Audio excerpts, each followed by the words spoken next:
Good morning, good afternoon, and good night, and welcome to the Shadow Raptors official podcast on HBO's The Last of Us, where we seek the art beyond the clickers. I'm Brandon Alvarado, joining you tonight, and joined by the amazing Mike Thomas and Robert Taylor. What's up, guys? Hello. Glad to be back. I'm out of the void. Thanks Mike's to the back. Avengers. Mike's back from the void.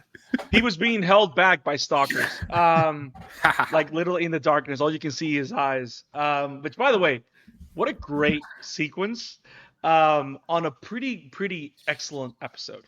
Now, I'm excited to talk about episode 5, Feel Her Love of The Last of Us season 2. If you love what we do here on the Shadow After and you want to keep getting videos of Beyond the Clickers, make sure you click on that like button, subscribe, and share with your friends so everybody that's talking The Last of Us this season can join the comments and join the conversation because we love this and we're excited every week to share our thoughts with you guys. So we definitely want to hear your thoughts as well. Now, we have an agenda. We're gonna do a quick episode overview. We're gonna talk about divergence and expansion, things that have changed and expanded for the good of the TV medium, and things that stayed the same. Robert, I want to start with you. What are your thoughts on episode 5? Feel Her Love. My thoughts are that I'm not totally feeling the love. Ooh. And that Ellie in the show has diverged so much from Ellie in the game that this season is now officially losing me. Officially. Interesting. And Very interesting. while I think it had its moments, I think the final scenes were very strong. I think some of the action bits, especially the attack that happens on Ellie and Dina, is a very strong piece of horror filmmaking.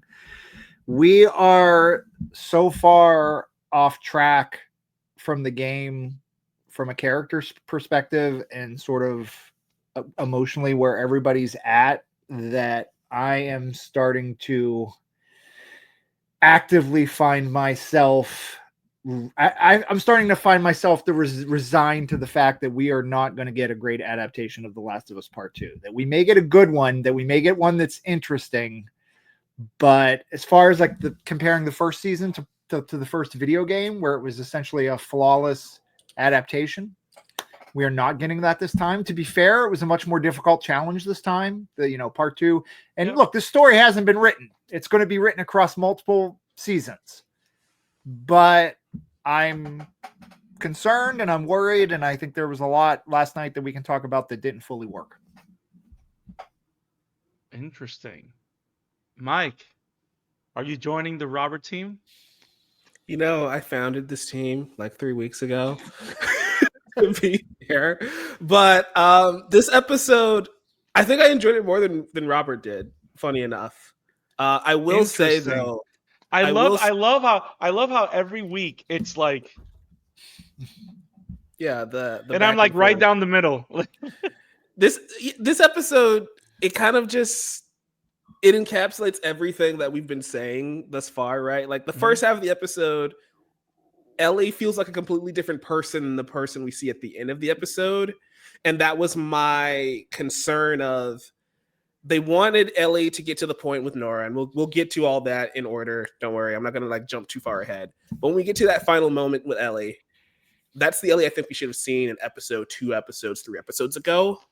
And the flip of a switch, just it was a lot. It was a lot tonal whiplash for me for the character, and it's like we could have built up to that scene, but everything that came before tonally just doesn't mesh well. And I think that's why Ellie in this season has just been hit or miss for me the entire time. And I think, especially seeing the preview of next week's episode, it's like I don't think we did a good job replacing the void that was Joel in the show. Like, I feel like I'm watching the show for the sake of this podcast and because we have to cover it, not out of my own enjoyment of these characters so far. But that said, there was a lot I liked about this episode. Spores, always love Dina. Jesse had a cool moment. The chase down of Nora was awesome. Like, there's a lot to like, but there's still those small moments where it's like, yeah, this isn't coming together. And I was calling that out for the last few weeks, and it's like, yeah, this is kind of where I thought we'd end up. I mean, at a minimum, I think we should be able to say that the pacing is extremely messy. Yeah.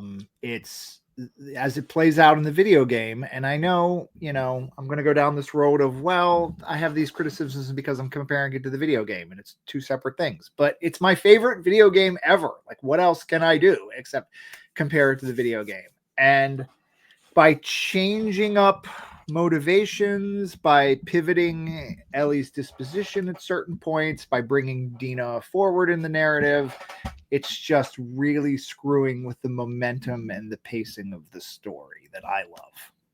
And to build off of that, right, even if we're looking at it as its own show, we're not comparing it to the game. Narratively, it still feels a little bit jumbled to me because the entire story this season is revenge for Joel, but we're doing a bunch of side quests, or we're doing the romance thing. And it's like, what is Ellie's purpose? I feel like, especially early on with some of the Dina stuff, it's like, if Dina's doing all of this work here, what does Ellie do? And then we get the action hero moment that Ellie could potentially have that goes to Jesse. And it's like, Ellie's getting lost in her own story a little bit sometimes. And it's just kind of, and it's an interesting choice, I guess. I'll put it that way. But Brandon has been rocking in his chair for 5 minutes, so I'm going to let him speak. He's been resisting the urge to yell at us.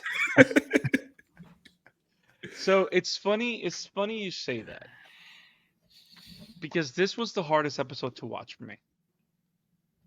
So, like, as I can definitely give a 9 out of 10 or 10 out of 10 to all previous episodes, this one is like a 7.5 for me. And you know me, I'm Welcome to the team, Brandon. well, here's you said, Robert, I want to go back to something you said that's very interesting. And it's like, we have the particularity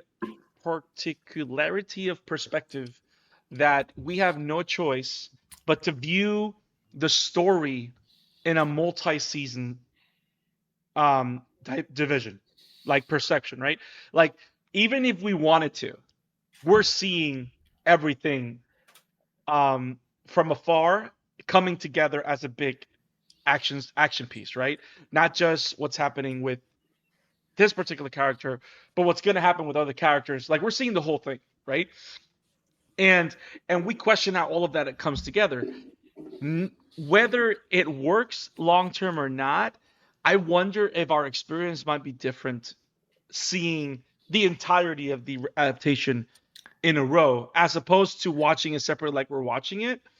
I mean, I think it's possible. Just look at the reviews, right? Like, the people who watched the show and binged it and they got the reviews up all gave it like 9s and 8s, and So, no, but I'm thinking broader, as in watching the entirety of part 2. Oh, not just this story. Season.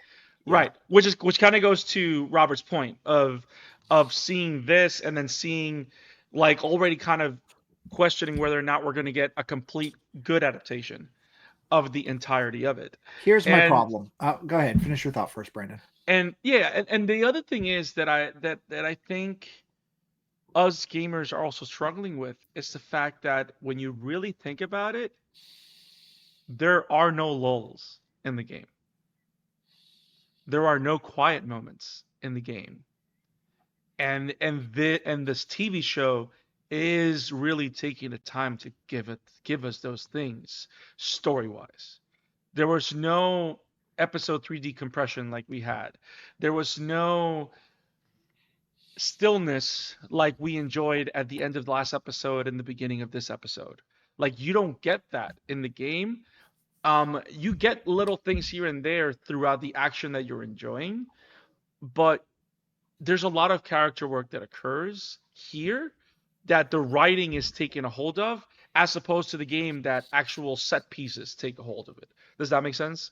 Like, the set pieces do the heavy lifting and the storytelling, as opposed to here, it happens via dialogue, it happens visually, it happens differently here and there.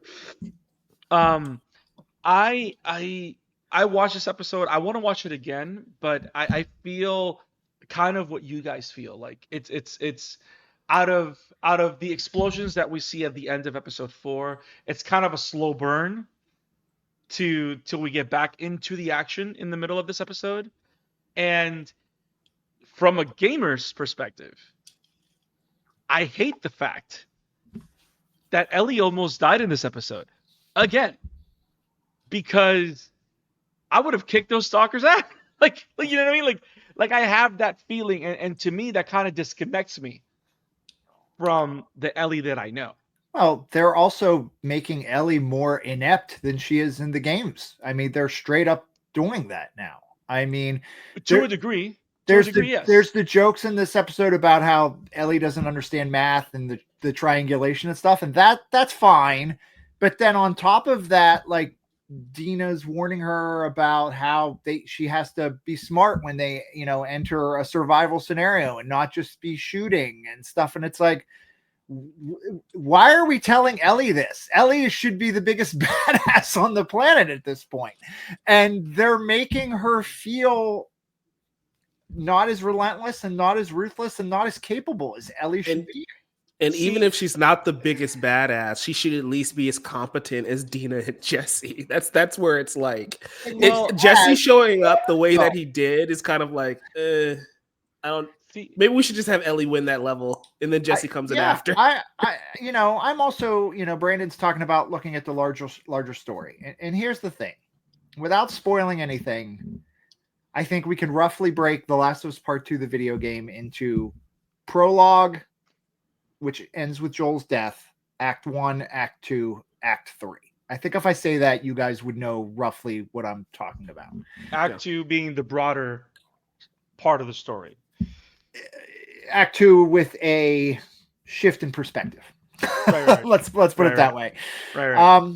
And I've talked in episodes in the past about this dark and like dangerous road Ellie goes down, where she basically loses herself to the mission, to revenge, to her. Right. For Act 3 to work, like for it to work, you have to be successfully doing these things and conveying these things in Act 1, which is what we are in now. And it is my feeling that they are not being successful at that. Which, true, we haven't seen the big picture, but I don't know how Act 3 has the impact it has when they are stumbling with these things in Act 1. And that's really like all of the gripes or nitpicks I may have had in previous episodes is out of fear of that, right? Of like, it's little hits to Ellie's journey as we go on. Like in individual episodes, it may not be that big a deal, but when we get to the end of the season, which we're about to get into the penultimate episode next week, so we are at the end of the season, it just, it's not meshing well, I feel like, because the Ellie we see at the end of this episode is a completely different character than we've seen the entire show. So I mean, we were arguing earlier, like, let's not freak out yet because maybe she'll get there in episode 3, or let's not freak out yet, or episode 4, or let's not freak out yet because maybe she'll get there in episode 5, and she doesn't get there until the last 5 minutes of episode 5. Which Mike said is almost jarring, because at that point, the jump is, once the switch is turned, the jump is almost too big, and sort of the personality shift. I think it's fair to say, based on the final scene this week, as well as previews for next week, I think we all know we're getting a flashback episode next week. So it's like, we're out of time. I mean, there's basically going to be one episode left to give us the Ellie that the game gives us for, 11 odd hours or whatever during that stretch. And it's interesting because like you said, the Ellie of the game gives us a completely different character than HBO Ellie, and that's fine. But if we're doing the same story, that then lessens the impact, because again, when Nora is like, "Do you know what he did?" and she does the whole exposition dump of the same story we've heard like 3 times this season about Abby's father. And Ellie just like doesn't care. That also changes how the story goes, because I'm pretty sure Ellie doesn't have the full picture of exactly what her actions were about, And so Ellie now has Litos. That happens in the game. That's how it goes down. Yeah, that's how it goes down. That whole scene is actually almost entire. I think there's probably little gaps in dialogue, but it's almost the same. For the record, I'm pretty good with the Nora scene, but we'll talk about that later. Yeah, well, my entire point is Ellie's going in an almost different direction, and I think the audience's perspective of the story is completely changed because now they have lore bits that they didn't have about Abby up until this point in the game, and I just wonder how it all kind of like works narratively because I think those surprises and the way it's revealed in the game is what makes it special. But it feels like the show is almost like holding your hand too much and is giving you too much information about Abby and Ellie's side of the story. The thing I can really point to is, there's a spot early in this episode where I think Ellie is questioning whether to continue the mission, and Dina's the one who basically makes the case for carrying on. And no, we need to get the people who did this to Joel, which is such a just backward, crazy reading of what happens in the game. Okay, so I want to clarify something with that, but I also want to comment on. Hit me. Did you finish your thought, Robert? Yep. Okay, cool. So here's my take on this. Because your takes are valid, 100% valid. But one of the things that I find interesting about this particular Ellie is that it also stems to this show's Joel. And the idea that Joel, he's not a great protector. He's not a great fighter. He fails a lot. And they kind of mentioned this in the podcast. And when you really think about the big moments, the moments that count for Ellie, she drops the ball a lot. She's not meant to be these invulnerable or invincible person. She's frail, she's weak, she's not really that capable. But a lot of times we miss that in the story because we use her in the game and we kick ass as her. But so when you remember last week when I said that they're writing Ellie like season 1 Ellie? Those are the things I mean, though. Like, I need to feel that she has progressed from where she at least was, even if she's not perfect. No. But I'm talking about part 2 Ellie. Like, yeah, I know. No, but even in part 2 Ellie, she's still she's better than she was before because you do see some progress, but she's not necessarily someone that's meant to be victorious and triumphant in everything that she does. Yeah, I'm not disagreeing there. I just don't think I'm feeling that from this version of Ellie at all. But it's not about Ellie being an ultimate warrior or unbeatable. It's about that doesn't matter to her. It's about she's not even thinking about. All she's thinking about is Joel is not there anymore. This person is responsible, and I'm going to fucking kill them, hell or high water. So it's the mindset I have an issue with, not so much of skill set or well, fair. And to that, in the conversation that she has with Dina about going back, it's not about going back. It's about taking Dina back. Right, to the theater. Because Ellie's still going to do what she's going to do. And one of the things that they also do, which is not in the game, as we go into the divergence, right? That scene in the theater when she picks up the guitar is meant to let us know that even after she has a moment of happiness and joy and connection with Dina, there's a trauma there that's still driving and not allowing her to be okay. Because she grabbed the guitar and played and enjoyed it mainly because she was doing it for Dina, but she can't play the guitar for herself because the weight of the Joel thing is still there. When she mentions the whole thing about taking Dina back, because she's saying Dina's pregnant, I don't want you to do this. Let me take you. Want to go back, and then we'll go. Even then, her priority is keep going. Even after Dina gives us that interesting look into her origin to kind of justify why she's pushing for this as hard as Ellie, right? So the whole thing with Ellie is it's there. Probably not as palpable as we would have wanted. It's a lot more tempered to a degree. But I actually felt the shift and the surge, especially throughout the episode, in little hints like that, and it just goes full on auto when Jesse's there to take Dina away. The fact that Jesse was able to take Dina off her hands is what let the trauma just go full on speed, which is why she goes to the hospital. I think tempering it for adaptation reasons might make sense in some versions of the story, but it doesn't make sense to me if Act 3 is still going to be Act 3. If Ellie's going to make the decision she's going to make and this story's going to go where it goes, tempering it makes no sense to me.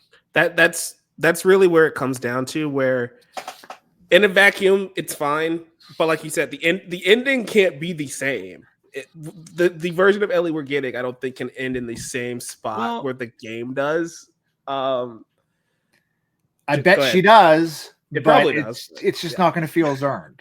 Well, we'll talk about this off air, but no, I'm putting it down. I'm putting it down now, guys. We're doing a spoiler-filled episode at the end of the season, game spoilers and all, so we can talk about it. There, we did the thing. We'll talk about it later, Brandon. Okay, cool. Okay. Cool. But what I'm going to say, there's certain events. So because a lot of what happens in the third act, which is fair, and I'm going to go back to the episode because we're being very broad, which is cool. But it's not only anchored to the big death. There's other things that happen that anchor the Act 3 development, and we do not want to look over. We don't want to overlook that. I do agree. Go ahead. I was just say I want to quickly add that I do agree with you. There are glimpses. Like I like that guitar scene, and I think Bella does a really good job in that scene when she sings the first line of Future Days, and it's like, oh yeah, these assholes took Joel from me. Like that's good. I enjoyed that scene, and the final confrontation with Nora, which we'll get to. I think Bella's excellent in that scene, and I think she gets to where we want her to be. It's a really good scene, which we'll talk about. It's just. It's a little jarring because there's not this consistent build to that with this version of Ellie. And I think it's because of the emotional filler that we've had with these characters for a big length of time that we didn't have in the source material. Because in the source material, not only with the control of it, we're getting action beat, emotional beat, and it just doesn't relent, and it keeps going. Here we have a lot of pauses that I think are jarring for us. But it comes down to were the pauses necessary? Because like some of them I want to ask a TV viewer. Well, like I guess my thing is something my mom would teach me, right, is that hurt people would hurt people. Right. And so the idea of if you are in pain, you are more likely to continue that cycle of pain. Right. And so for Ellie to be in pain, right, but her falling in love with Dina, I keep going back to that, right, where in the game, when she finds out Dina's pregnant, Ellie kind of snaps at her like, oh, this is stupid. What are you doing? We need to send you back. You're going to be a burden. And her not having that type of anger or frustration throughout the show, and her like, if she's only interacting with Dina these last 2 episodes and they're madly in love and she has no problems with Dina, and then we have to flip the switch of her wanting to like go psycho murder on somebody, that's why it feels jarring. Whereas even in those scenes with Dina, we need to see some of that pain in Ellie, and that's where it's like. That's where it feels like it's a tonal whiplash a little bit, because even with Dina, we still need to be able to see some of that hurt that Ellie has, not just, oh, everything's fine between those two. And then we flip the switch when Dina says go. I'm also going to push back a little bit, and I apologize, Brandon, but it's not like the game doesn't have like quiet moments and character building moments. It's not like The Last of Us is a Call of Duty level or something. No, I mean, there are quiet moments in the game. There are softer character driven moments in the game. So I don't know. I agree. But when you think about the entire sequence in Seattle, there's a lot more action-driven story moments. Sure. But it's not. I'm not saying. But I'm not comparing it to something like that. I just feel there's a lot more lull in the TV series, especially in these moments, like in comparison to what I remember of my interaction with it, especially when I was a badass playing the game.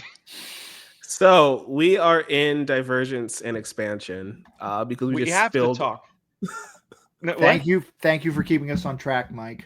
Yes, That's what I do, right? We spilled over, but we have to talk about what, Brandon? we are now.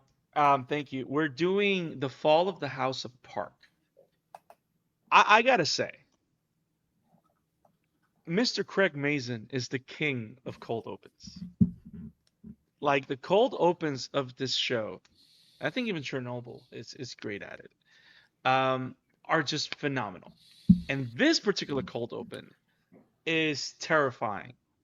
And I two characters, one that I've only seen once. We see Hanrahan again, which is a high leadership person in the WLF. And she comes to talk to the leader of the hospital crew, and we find a door to a basement that is completely welded shut. And we find out that Miss Park sent a squad down to basement's level 1. It was clear. Basement level 2, and this crew did not come back. Because why? It's in the air. That is one of the most frightening things. It reminds me a lot of the cold open of the first episode of season 1 of the premiere. Yeah. That conversation with the doctor and he talking about cordyceps and fungus just taking over everything. But I like the idea of the leadership of the WLF trying to hide the fact that there's something in this hospital, which by the way is a resource that they're kind of throwing. Last episode, Isaac is throwing this resource into the Scar's face. Like, we have guns, we have a working hospital, but this hospital has a dark secret. And it's in the air, and we know what it alludes to. We've been talking about this for the last 2 seasons, and it's introduced in this conversation and then revealed towards the end of the episode in a brilliant manner. But I don't know, man. This cold opens with chills, and what a great expansion and introduction to this concept. What were you guys' thoughts on this a cold open? I mean, I enjoyed it. I thought, I mean, it's not only setting up things we see in this episode, but it sets up some things we may potentially see next season. So that's fun. Yep. And I don't think it leads up. I don't think it, I talked about in an earlier episode how much I love those cold episodes of the first and second episodes of the show overall. Like when the outbreak starts, I don't think it's up to that level. But good opening for the episode. Yep. Definitely, there's a lot of sort of narrative setting up stakes and geography, and it's good. Yeah. What about you, Mike?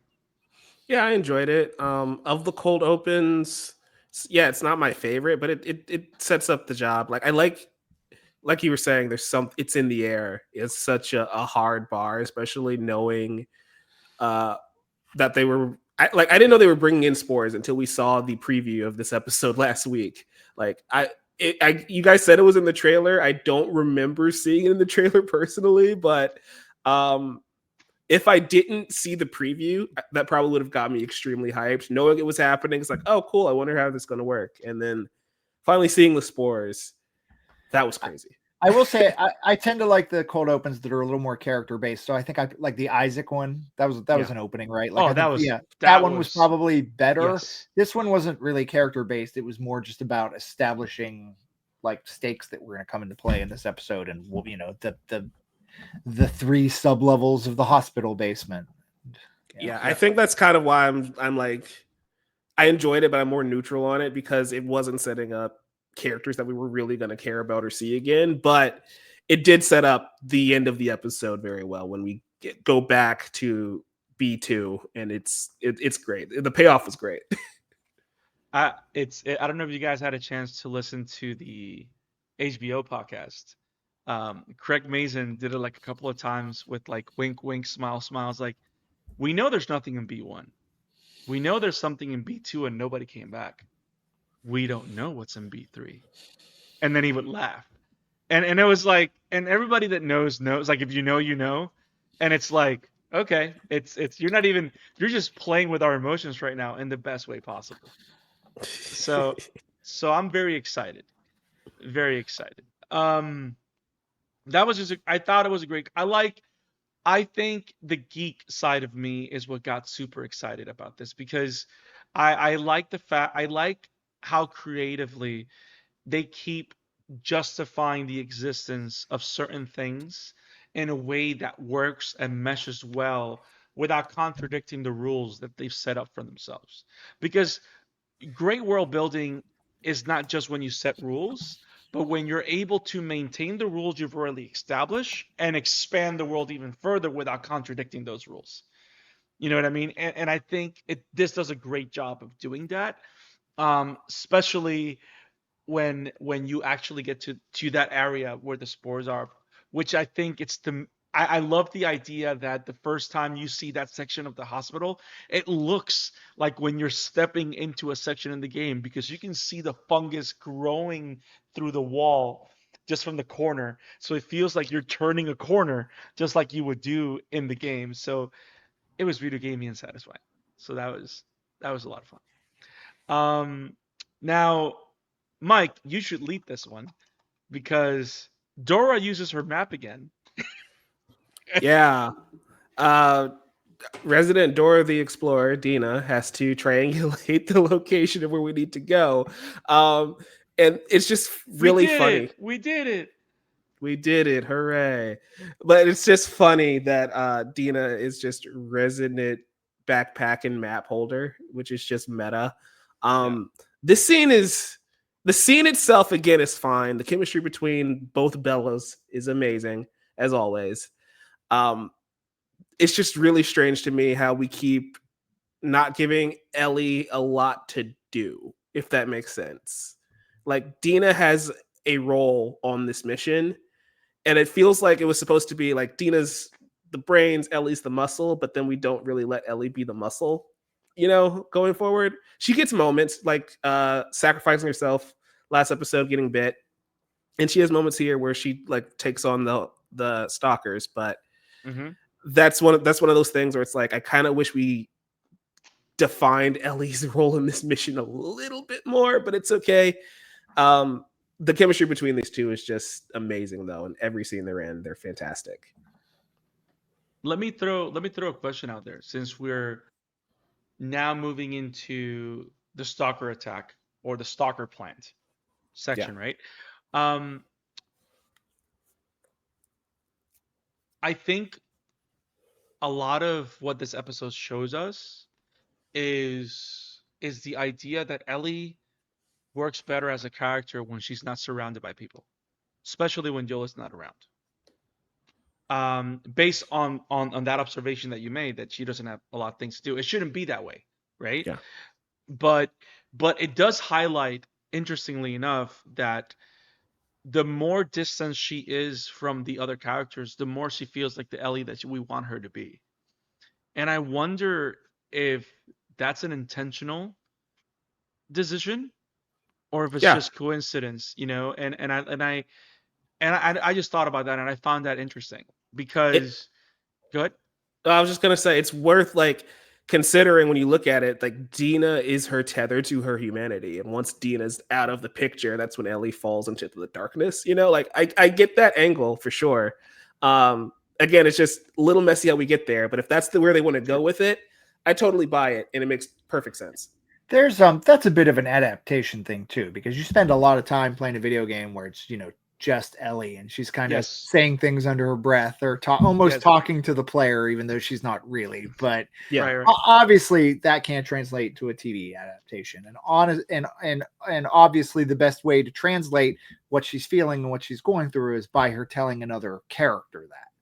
So I'm not surprised that we see her, paired up with Dino more often than maybe she is in the game, or put her in the presence of other people than she's in the game, just because it does for a TV show. You can't just go follow this girl by herself as she narratively kills wolves and clickers and stalkers on her own for hours and hours and hours. It's why these characters are created, right? Like Robin only exists so Batman has somebody to talk to. Like that's narratively how we get to. As much as I love Robin, one of my favorite characters, he was only there so Batman can bounce off of someone else. And Dina has a way more expanded role than classic Robin, but Although again, even though you can't do that, you have to somehow simulate it, because again, Ellie is supposed to lose her soul basically over the course of this story. And I mean, that's what has to happen. And right now, like, how many people has she killed this season? Forget clickers and monsters. Like, if I'm playing the video game, I'm slaughtering wolves by the tens right now, right? She's killed 2 people. Okay. Officially. So she killed the one wolf in the TV station, and she killed Nora. And how many is it at this point in the game, Brandon, estimated? Oh, buddy. 25. I was thinking closer to 50. But and again, I get actually there's a little bit of that. I get you can't translate it 1-to-1, but for the story to work, Ellie has to lose her humanity. And even with that last scene, I don't see it happening in the show. Part of me wonders if we're gonna really observe, we're really gonna see a drastic change when she returns to the theater. I wonder what's gonna be the change dynamic wise, because it can't be like, "Hey, honey, I'm home." You know what I mean? There has to be something there that we perceive, that Dina perceives, to kind of drive the point home of what she just did. And I think that will happen, and I think it will help. But again, if we're assuming next week is fully a flashback episode, which it looks like it is, you have one episode to capitalize on that. One. So, and if your HBO is a 2-hour episode, no, I'm kidding. Hey, they may pull the Severance thing and make it a 90-minute episode. We don't know. We don't know. But yeah, I valid. That moment where, go ahead. I was just gonna move us along through the stalker fight. Did you have something else you want to add first? That's exactly what I was gonna do. Go for it. The idea of Jesse stepping in. I know that in the game, Jesse steps in and kind of helps them out. But the idea that he steps in and Ellie kind of sees someone else. The idea that Ellie steps in and he saves Ellie and Dina after Ellie fails to protect Dina. It's crazy. I do like the fact that it pairs with the whole moment of because Jesse's there now, Ellie can just go, like, her psyche just takes advantage of the circumstance and removes Dina out of the equation. So I do like that story-wise, how it worked out. But I kind of agree with you guys. I kind of wanted Ellie to be successful here. I wanted that, even though it didn't make sense because there were 11 stalkers. I guess to me in this scene, it's Jesse helps get them out, but I feel like it could have at least been like, hey, he kills one, Ellie took down the rest, and then it could have been a partnership, not him saving Ellie specifically. That's where it's like you just tweak the writing just a little bit, change the scene how it works out a little bit, and that helps give Ellie her agency back. I actually don't really have a massive problem with this scene. I mean, a character that we haven't seen in a couple episodes that we've forgotten about, maybe coming back to save the day, and then it makes narrative sense and get the main characters out of a jam. That's like an old TV trope. We've seen it a million times. I think it largely works here. I mean, if we can definitely complain about Ellie losing her agency and not being tough enough and all this stuff. But I don't think that one little bit with Jesse is what really blows that up. It's not that one bit for me. It's that paired with the earlier scene with Dina. That's where it's like, what is Ellie's role here? The Dina scene bothers me way more, Mike. The Dina scene bothers me way more. It's really what Dina scene? When they're debating about whether to carry on at that exact moment, or whether Dina should have to go back to the theater, or there's just that's the thing. Carrying on was never in question. I know no one's going back. I understand no one's turning around and going back to Jackson, but it's just there in that scene. Ellie does seem like she just again kind of loses sight of the mission, and it's not on the top of her mind when it should be the only thing on the top of her mind. What's funny is that's not even the scene I was referencing. That's my point. Which one are you talking about, Mike? So I disagree. Well, real quick, I do disagree with that because her focus is on what she wants to do.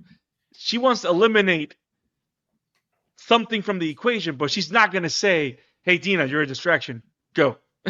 Like, I didn't get that vibe from that scene. In the show, it played out to me like she was legitimately concerned about her friend and her baby, and it wasn't a matter of maybe I read it wrong. Mike can be the tiebreaker. So to tie this back up, I'm complaining about Ellie not knowing how to use a map and Dina having to be the one to help triangulate the location. But that's my point. All of them are tied together. On top of Dina having to be the one to like tell Ellie, this is what our mission is. This is what I would do in this situation. We move forward. And then when we do move forward, Jesse's the one who has to save their asses. And so it's like throughout this entire episode, it's been Dina, Jesse, and Ellie's just kind of been player two. What Mike just said is absolutely correct, and I couldn't have said it better myself. We know Ellie. We know they're not turning around and going back to town. We can have some debates on whether Ellie just wanted to get an obstacle out of her way or not. But it's Dina who's the one who says it. It's Dina who's the one who's clarifying the mission in the episode.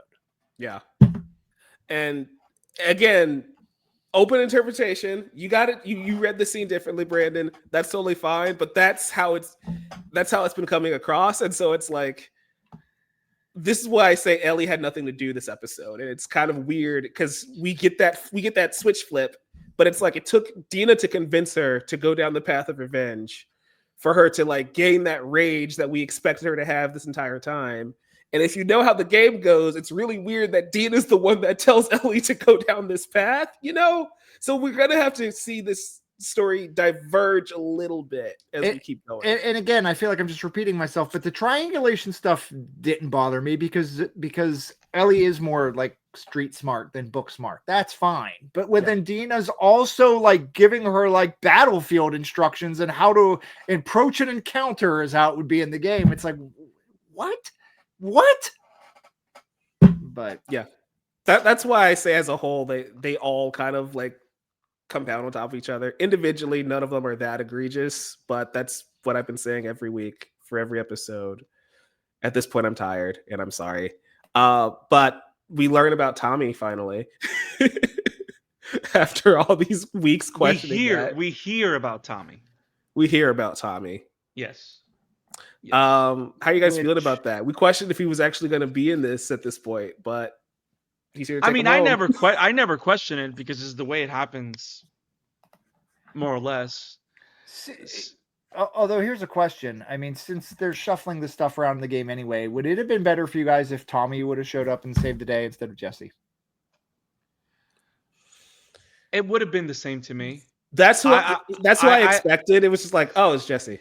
I thought it was Tommy, but I think it would have been the same, but it makes sense to be Jesse because of how this story ends. Okay.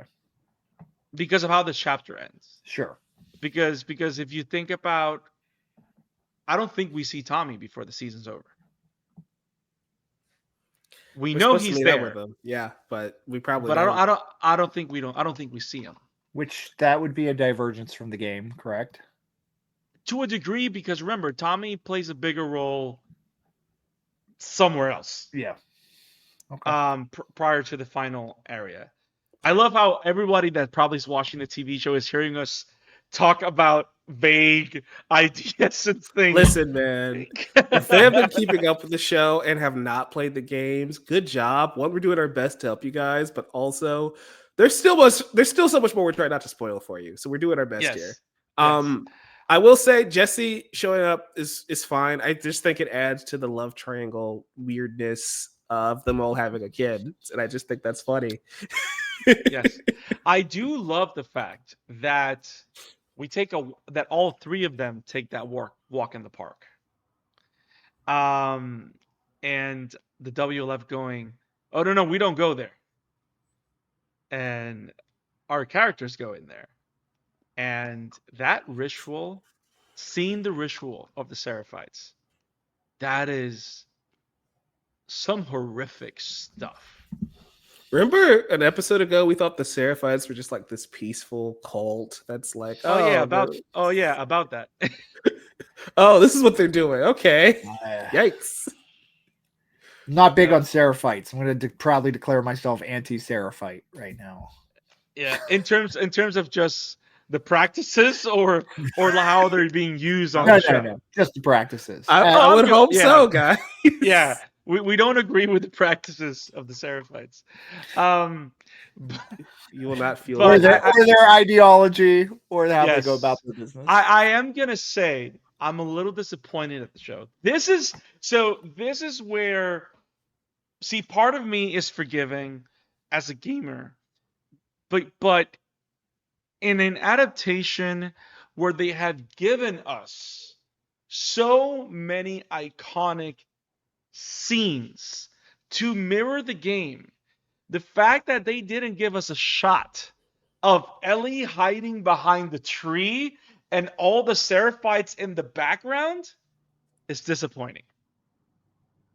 Like, as soon as she breaks away from Jesse and Dina, which again is a change from the game.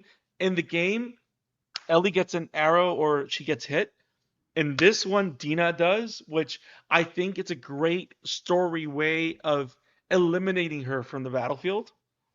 Like, she's being forced out of the battlefield now. It's no longer her choice. The choice being made the choice is being made for Dina, and Ellie takes full advantage of it because now her rage is taking driver's seat. Now the love doesn't matter. She doesn't have to worry about it, and rage takes the front seat of the car.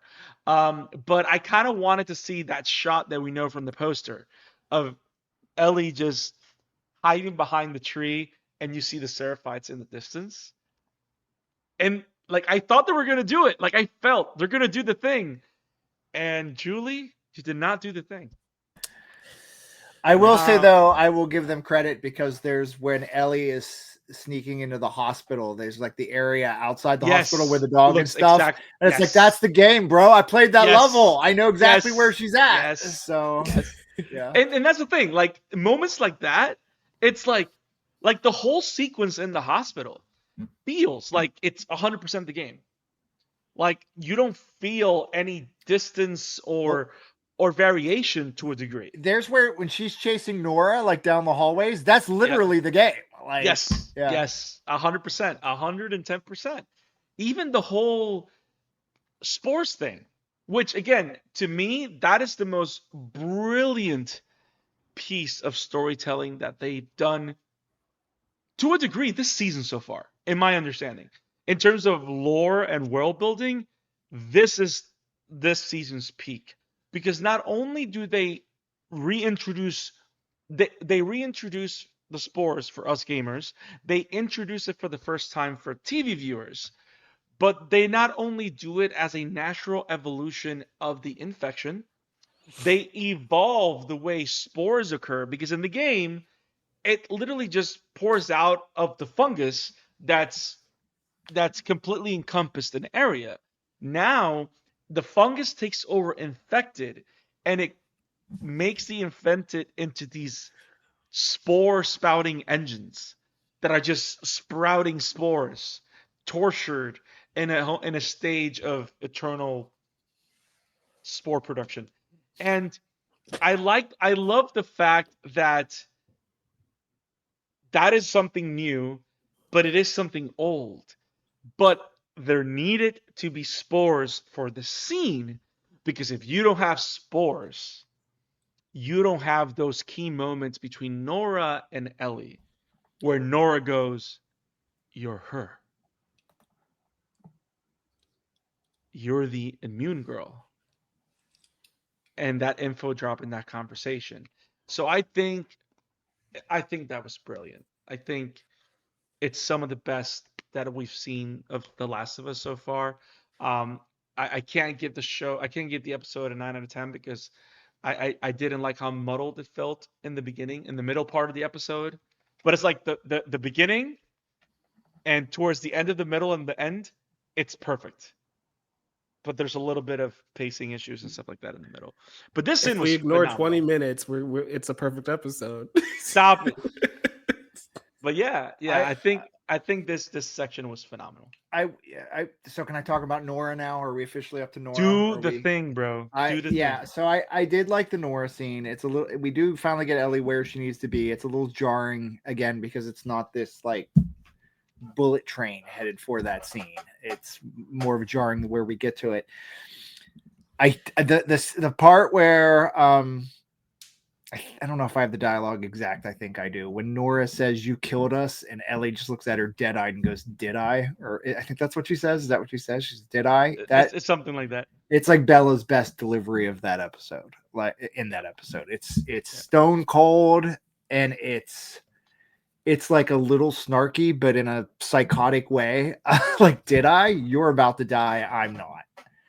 Yep. And it's like, that's my Ellie. I could see my Ellie at that point. And again, nothing I've said this episode, I don't think it's Bella's fault.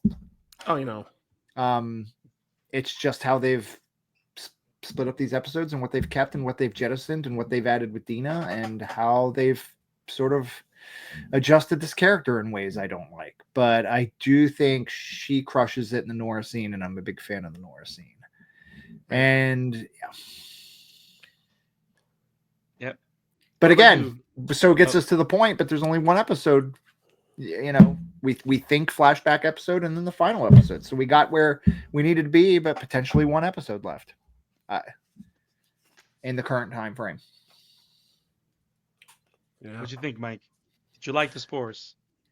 Of course, the spores, that was a great scene. It's so eerie seeing them just like coming out of this infected's mouth. No, and you hear them go. Like, it's just, it's my only nitpick would be, we've seen Ellie get bit. We've never seen her encounter spores. So we're not 100% sure that she's immune to spores itself. You know what? I actually thought about that. Like, gamers know that she is, but if you were watching the show, you have to have the thought of, oh, would she be immune to that? Right? Yeah. A little bit. About that. And so it's like, by not having the spores earlier in the show, it's like in this moment when she does say "did I?" It's like, oh, I don't know. Did you? just a little hesitation. But outside of that, the scene's great. The back and forth between those two. I'm going to be completely honest.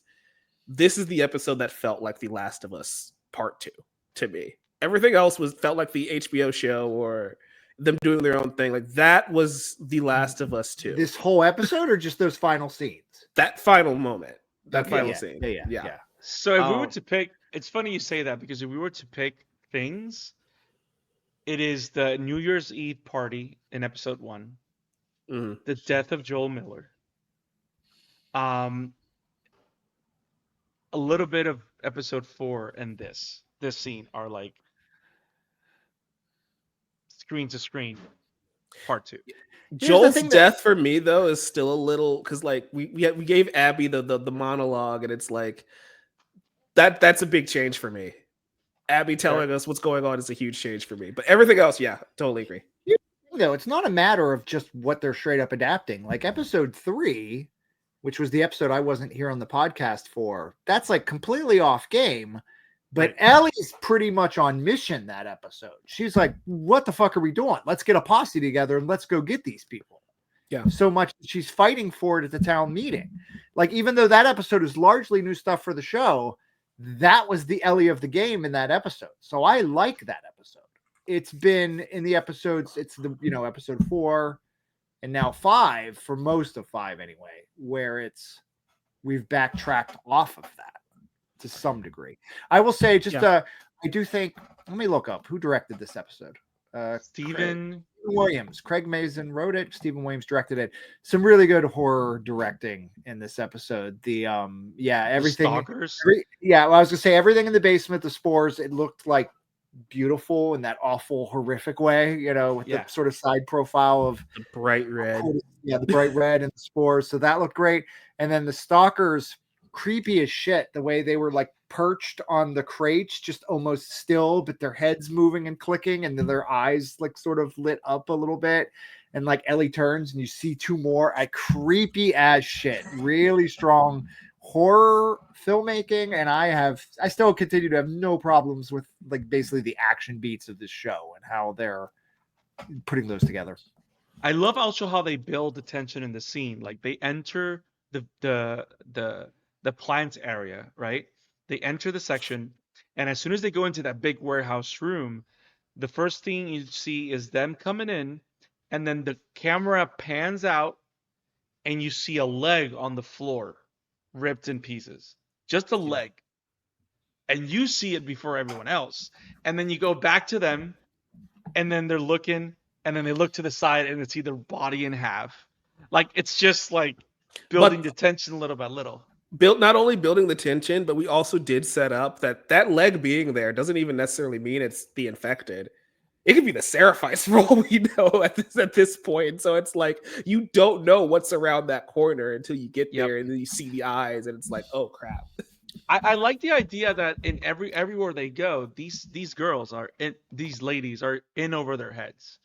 Either it's because they're in over their heads with the WLF, they're in over their heads with the Seraphites, they're in over the head with the infected. So that to me it was an interesting visual storytelling that I enjoyed. Yeah, visually the show is always phenomenal. So it's always a 10 for me. There's a lot to love.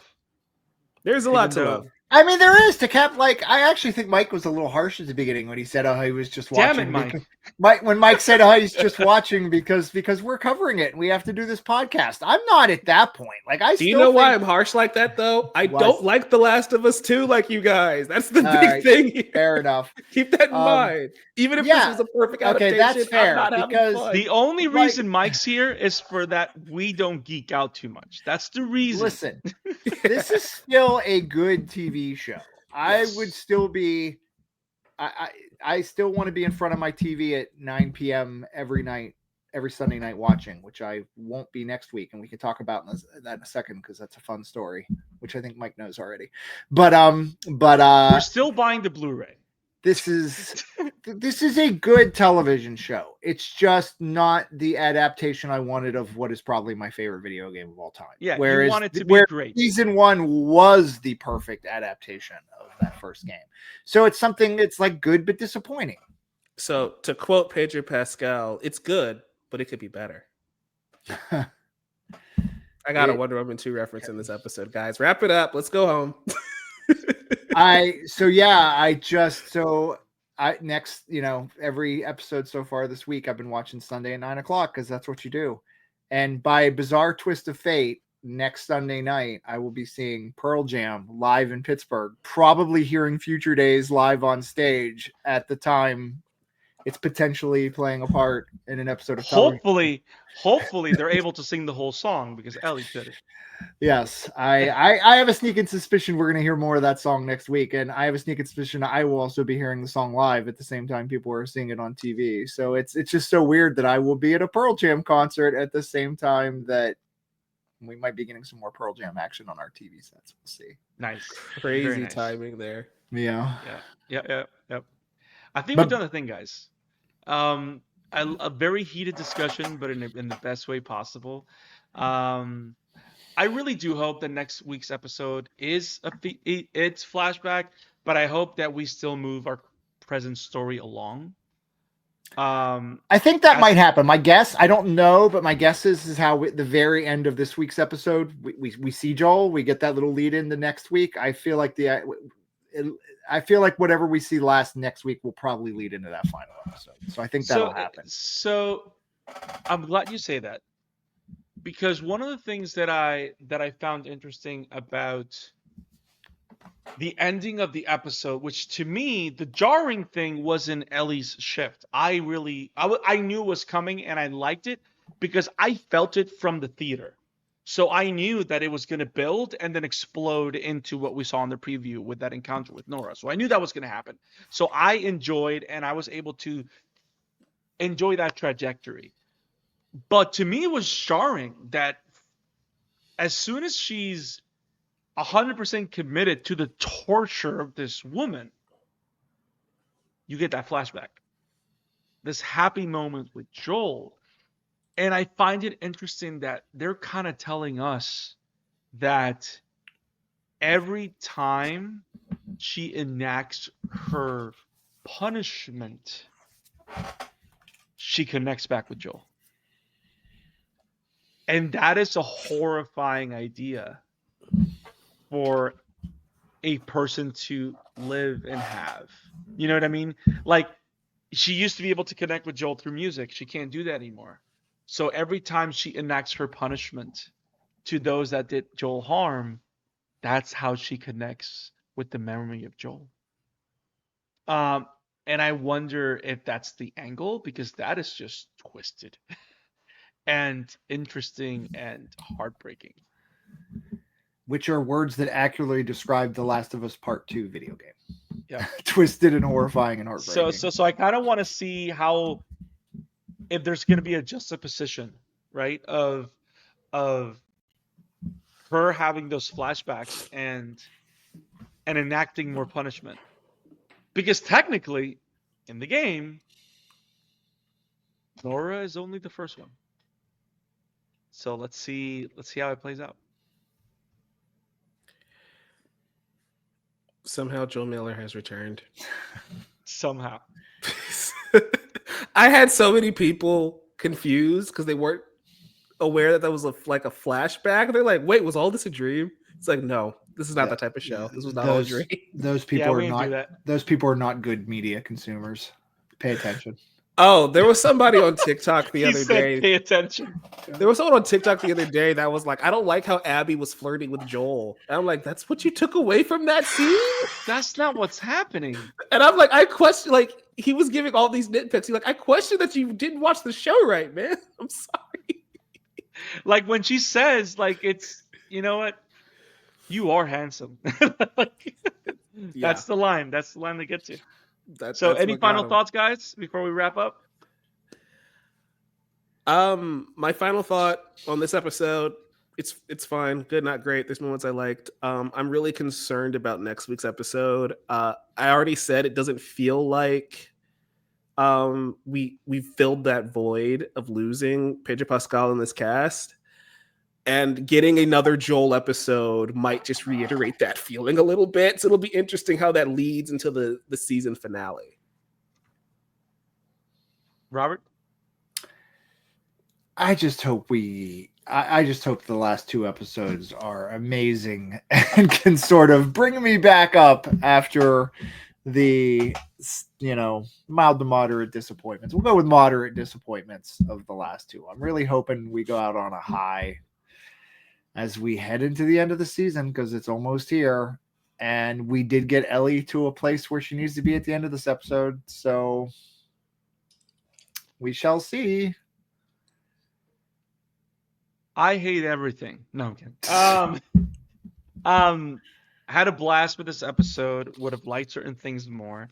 I wanted that forest shot, but that's fine, because I'm probably going to start. I've been thinking about replaying part 2 for a while ever since they threw out the remastered version, so I'll just go back to that. But if you love what we do here at the Chatter After and want to hear more beyond the clickers, make sure you click on that like button, subscribe, click on the bell for notifications so you don't miss any episodes.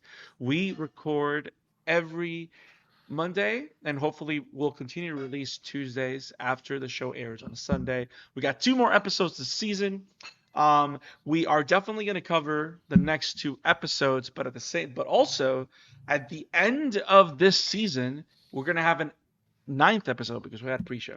We're going to have a 9th episode this season of Beyond the Flickers where we're going to talk about this season and where we see the show going, and we're going to spoil the hell out of the game. So either play the game or don't listen, but it's going to be fun.